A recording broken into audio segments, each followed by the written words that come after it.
শফিক ভাই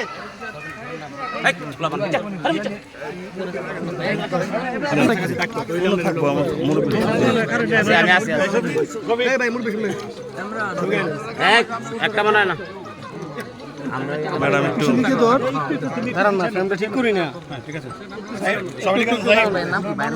আমার নাম ইমরান।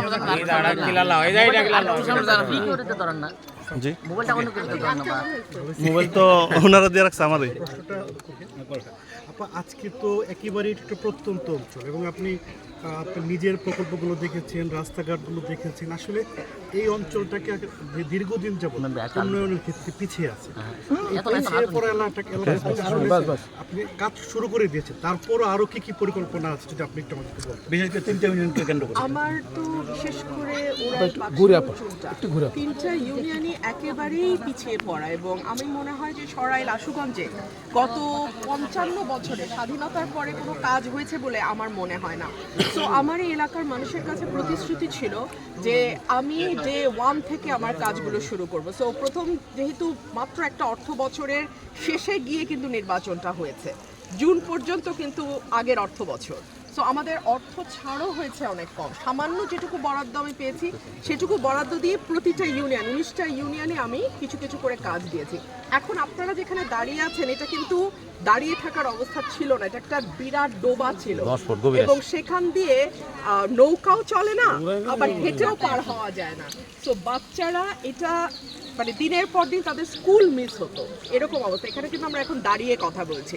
সো আল্লাহর কাছে হাজার শুকর, আমার পরিকল্পনা আছে এই এলাকার মানুষের সার্বিক জীবন মানের উন্নয়নই আমার স্বপ্ন। আমার আর মানে এর বেশি কিছু চাওয়ার নাই। আমি আল্লাহকেও বলি যে আল্লাহ আমাকে সাহায্য করুন, আমি যেন এই এলাকার মানুষের জন্য আরো কাজ করতে পারি। আপনারা সকলেই আমার জন্য দোয়া করবেন এবং সহযোগিতা। একটা পলিটিক্যাল প্রশ্ন করি, যেহেতু আপনার এলাকার প্রশ্ন শেষ হলো।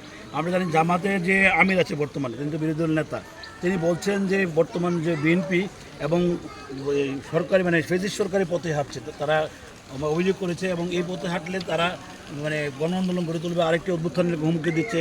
সেটা আপনি নিজেও শুনছেন, আবার প্রকাশ করছেন, আপনি নিজের সংসদ আমরা দেখেছি। সব মিলে যে এই যে অবস্থানটা, এটাকে কিভাবে দেখছেন আপনি? না, আমি সরকারকে তো শুরু থেকে একটা কথা বলেছি যে অর্থনীতি এবং আইন শৃঙ্খলা এই দুটো জায়গায় যদি দৃশ্যমান অগ্রগতি না হয় তাহলে এই সরকারের পরিণতি সত্যিকার অর্থেই দুঃখজনক হবে।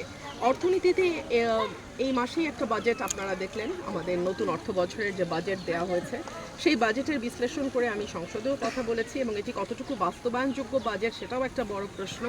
আর আইন শৃঙ্খলার ব্যাপারে দুঃখ নিয়েই বলতে হয় যে বাংলাদেশে বর্তমানে আইন শৃঙ্খলা পরিস্থিতির যেই নাজুক অবস্থা, এতটা নাজুক অবস্থা মানে নিকট অতীতে ছিল না। তো সেই সকল দিক বিবেচনা আমার মনে হয় সরকারের দুটো মন্ত্রীর ঘাড়ে 50% দায়িত্ব, অর্থ এবং স্বরাষ্ট্র।